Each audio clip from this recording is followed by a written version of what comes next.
И така, ето ме и мен. Ето и Криси. И какво правим?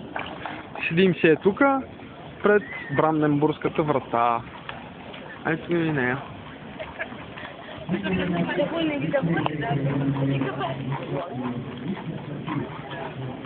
И там някакви си пеят. И Криси яде морков.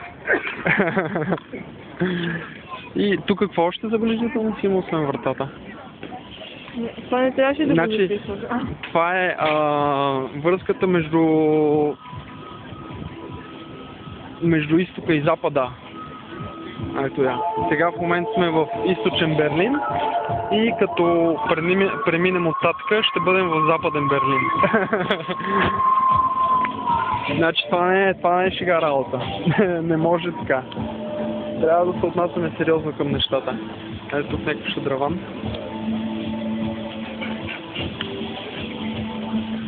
Красота. Времето е прекрасно. Някакви коне. Значи без конища не може.